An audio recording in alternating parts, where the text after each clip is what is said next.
scary how quickly time passes.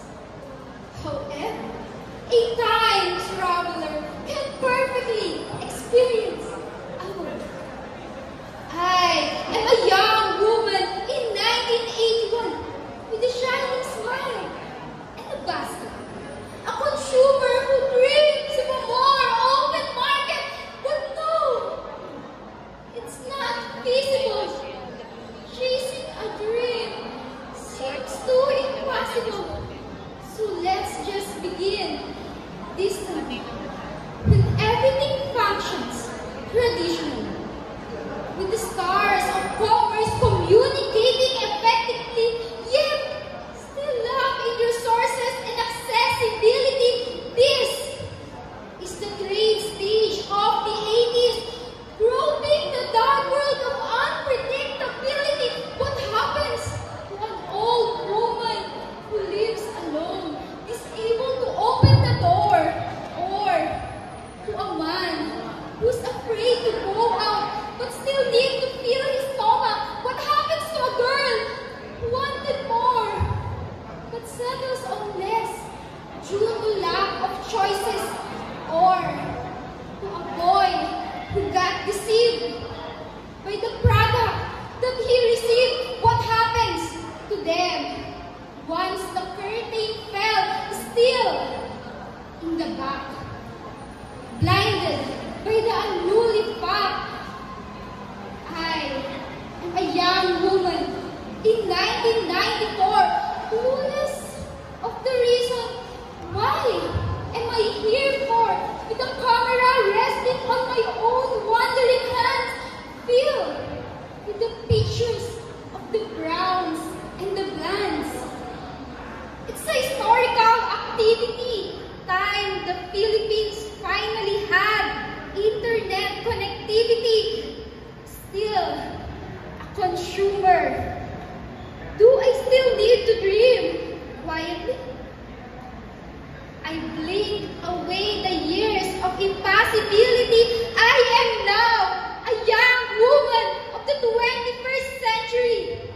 Still with a radiant smile, but lack of basket in my style, replaced by the phone in my pocket. My catalyst to the open market. Yes, it's feasible. Reaching a dream feels like possible. So let's just begin close by. When internet is needed to get by, where consumers are now aware of what it means to lack of sustainable growth, the feeling of anxiety, and the fear that it brought. We are living in the eye of the typhoon, where struggles and disasters surrounds us like prisoners made from the past. But this gives us the power of encouragement to think of the future and ensure the next shine of the sun as the full moon dies. The solution is finally here. Unlocking the chain is all I can hear as the door opens. A new opportunity arises with the light as it passes in the pit of darkness. This is now the great stage of the 21st century, topped with convenience, sprinkled with modernity, where an old woman can add to cart without lifting a body part. A man who didn't go out but still managed to fill his stomach. The girl who wanted more can have her choices from 3 to 4. The boy who got deceived in the justice that he received. I am a young woman of the 21st century, a proud digital consumer who uses technology, a mode to communicate with buying and selling activity, equipped with the internet and the knowledges it gives me, bound with more choices, browse before making purchases. Your shopping schedule wouldn't be a problem. A minute or two can get it handled. Stepping out isn't necessary. State of weather wouldn't add to your worry. Time of purchase is no longer a concern with the stores open 24/7. Welcome to the digital age, where consumerism has been out of the cage. Protection and interest of the consumer are now the top priority, providing needs and maintaining continuity. Now, it's 1300s. I am a young woman shaped by the past ages. A sun that rises over the horizon of compromises.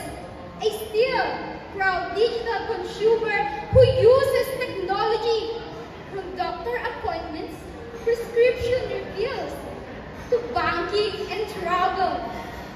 Digitization has given us the ability to do more at our fingertips, with more choices that make us stronger, to advocate our health, safety, mobility, and financial security, all in a sustainable way. This is now our future. The missing light of an abstract being unsure surrounds by the garden of plants, a product of an aspiring farmer made by his cold hands, with an armor of options from the growing digitization. We will no longer be starved, along with the string that binds the consumer to the healthcare, anytime, anywhere. A telehealth that takes place virtually, a product of the current technology.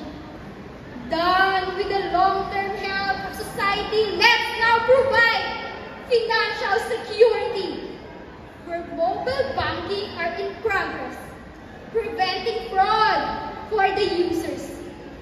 Those consumers who are also commuters, this is your future. The way you transport yourselves and essentials are ripe for optimization. A larger mobility trends that combine data across transportation. This is your option. Scheduling rides across nations. But never forget that everything has a price. So listen carefully, because I wouldn't tell it twice. First, I need you to be cautious. With the words of wisdom and deceit, don't be confused. On the marks you see everywhere, whether legal or illegal, you need to be aware. Second, I need you to be concerned. If it's defective, file a complaint to make amends. Of course, a receipt is needed for the justice that you wanted. Discrepancy shouldn't be tolerated if you know what is real or fake. And last, I need you to be honest. Are you doing what I've just said? If not, then you must start now. Do not ask of what or how, for I know you knew it between somehow. You don't have to be frightened of the unknown or what the mirror might show, because I am a young woman of the past, present, and future, an evidence of ignorance, disease, and the cure.